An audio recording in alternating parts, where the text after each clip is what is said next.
Good evening सभी साथियों को। स्वागत आपका विजडम शेड्यूल लाइफ साइंसेज में। आप सभी की तैयारी अच्छी रही होगी, उम्मीद कर रहा हूँ।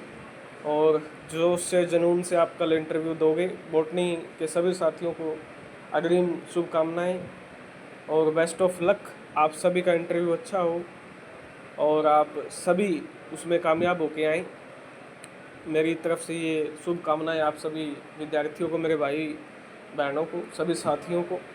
तो अच्छे से आप इंटरव्यू दे के आए। क्लासेस बीच में नहीं आई, थोड़ा इशू था तबीयत का, बट स्टिल जो हमारे साथी कांटेक्ट में थे, 1-to-1 जो गाइडेंस हम उनको दे रहे थे, तो उनको मदद मिलेगी। बड़ा सलीके से जाइए, कॉन्फिडेंस से जाइए। आप सभी वेल एजुकेटेड सभी साथी हैं, कॉन्फिडेंस से बोलिए। कोई नहीं आता है क्वेश्चन, कोई दिक्कत नहीं है। बड़ा एक हम्बल तरीका होता है कहने का, मना करने का, उससे आप मना कीजिए। कोई रिस्क नहीं लेना। लगभग आपसे जो आपने पढ़ा है वही पूछेंगे और टैक्टिक्स का यूज कीजिएगा। स्मार्टली इंटरव्यू दीजिएगा, बिना प्रेशर के इंटरव्यू दीजिएगा, ठीक है ना। अगर आप स्मार्टली, टैक्टिकली और जैसे बताया है या जैसे आपकी समझ है वैसे अगर आप इंटरव्यू दोगे तो मुझे नहीं लगता कि आपके सिलेक्शन को कोई रोक सकता है। फिर मैं जोर दे के कह रहा हूँ, स्मार्टली एंड टैक्टिकली इंटरव्यू देना पड़ेगा। तो एक लास्ट टॉपिक इसी के साथ, कल से इंटरव्यू स्टार्ट है। टाइम से आप आधे बच्चे पहुंच भी गए होंगे और कुछ बच्चे पहुंच जाएंगे। इवनिंग का है जिनमें अपने अच्छे से कपड़े प्रेस हुए हों, ड्रेसिंग सेंस बढ़िया हो, ज़्यादा भड़कीले कपड़े ना हो, हम्बल रहना है, सच्चाई बोलनी है, झूठ नहीं बोलना है। तो देखिए, नदियों के ऊपर पूछा जा सकता है हरियाणा में नदियाँ कौन कौन सी है, क्योंकि हाल ही में आपने देखा होगा हैवी जो है बारिश की वजह से फ्लड आई है हरियाणा की काफ़ी सारे डिस्ट्रिक्ट्स में। जो पहले तो फ्लड इफेक्टेड जो डिस्ट्रिक्ट्स हैं वो ये है, सिरसा है, फतेहाबाद है, हरियाणा हिसार में भी है, कुछ पार्ट में आपके कैथल है, अम्बाड़ा है, आपका यमुनानगर, अम्बाड़ा, कुरुक्षेत्र, करनाल, इनमें ज़्यादा फ्लड ने इफेक्ट दिखाया है। तो हमारी दो प्रकार की नदियां हैं। एक नदियां जो शिवालिक की पहाड़ियों से निकलती हैं, ठीक है, जिनको हम हमारी, ठीक है ना, और दूसरी जो नदियां हैं आपकी वो अरावली श्रृंखला वाली नदियां हैं, जो अरावली की पहाड़ियों से या मेवात की पहाड़ियों से निकलती हैं। तो अरावली से जो निकलती है वो बात कर लेते हैं। दक्षिण जो भाग है हरियाणा का वहाँ से निकलती हैं। कृष्णावती नदी याद रखना, दोहान नदी याद रखना। कृष्णावती नदी भिवानी से होते हुए झज्जर, चरखी दादरी से होते हुए महेंद्रगढ़, फिर राजस्थान में आपकी जाती है। दोहन नदी ये भी आपकी अरावली से निकलती है, दक्षिण हिस्से से निकलती है। इंदौरी नदी ये भी आपके दक्षिण हिस्से से निकलती है। साहिबी नदी। 4 महत्वपूर्ण नदियां हैं आपकी, ठीक है।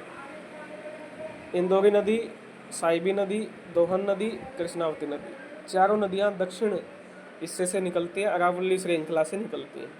फिर बात कर लेते हैं शिवालिक की, आपकी जो नदियां हैं उनकी। शिवालिक में आपकी घग्गर नदी, टांगड़ी नदी, मारकंडा नदी, सरस्वती नदी, यमुना नदी, ये 5 इंपॉर्टेंट नदियां हैं जो आपके हमारे जो शिवालिक श्रृंखलाएँ हैं वहाँ से निकलती है। घग्गर नदी बाढ़ का कारण है, टांगड़ी भी बाढ़ का कारण है, मारकंडा अम्बाड़ा में बाढ़ का कारण है, यमुना भी बाढ़ का कारण है, दिल्ली तक जाती है। तो यमुना हमारे यमुनानगर से करनाल, पानीपत, सोनीपत, दिल्ली, फरीदाबाद ऐसे निकलती है, आपको पता ही है, ठीक है। और घग्गर नदी आपको पता ही है, पंचकूला से होते हुए अम्बाड़ा को बाईपास करते हुए कैथल में आती है, कैथल से होते हुए जींद को बाईपास करके आपकी फतेहाबाद और सिरसा से होते हुए हनुमानगढ़ होते हुए विलुप्त हो जाती है, रेगिस्तान में चली जाती है, ठीक है। तो ये पूछेंगे। उसके बाद आपका यहीं से देख लीजिए हमारे डिस्ट्रिक्ट, पंचकूला से स्टार्ट हो जाइए। पंचकूला, यमुनानगर, कुरुक्षेत्र, करनाल, पानीपत, सोनीपत, फरीदाबाद, पलवल, एक लाइन खत्म। फिर इस साइड आ जाइए, पंचकूला, अम्बाड़ा, कैथल, जींद, फतेहाबाद, सिरसा। फिर इस साइड आ जाइए, सिरसा, हिसार, भिवानी, चरखी दादरी, महेंद्रगढ़, रेवाड़ी, नू, बीच वाली में आ गया आपके गुरुग्राम, झज्जर, रोहतक, जींद, ठीक है ना।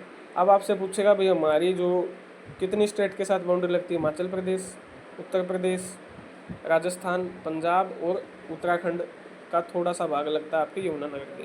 तो कितनी होगी, 1 2 3 4 5 स्टेट के साथ लगती है।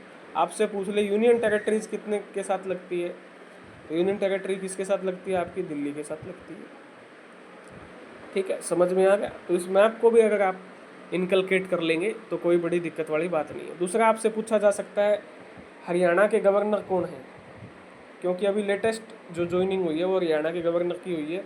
तो उसमें है आपके प्रोफेसर असीम गोयल, पश्चिम बंगाल से बिलोंग करते हैं, प्रोफेसर है यूनिवर्सिटी में, प्रोफेसर असीम कुमार घोष। असीम कुमार घोष को हरियाणा का नया राज्यपाल बनाया गया है।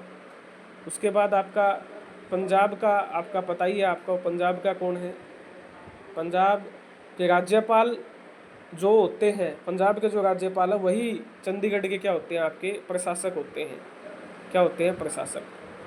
चंडीगढ़ को भी वही संभालते हैं जो पंजाब के होंगे। तो पंजाब और चंडीगढ़ के यहाँ आपके गुलाब चंद कटारिया, श्री गुलाब चंद कटारिया, ठीक है। तो इनको और याद रख लेना। तो ये आपके लिए जो बचा हुआ था वो मैंने आपको बता दिया। आप सभी को फिर से शुभकामनाएं। फिर भी किसी का डाउट है तो कमेंट सेक्शन में बता देना। कैसा हुआ इंटरव्यू ज़रूर कांटेक्ट करना। इसी के नाम से टेलीग्राम चैनल है, या पर्सनल आप मुझे मैसेज कर सकते हो कि कैसा हुआ, तो आपका एनालिसिस हम करेंगे। धन्यवाद आप सभी का।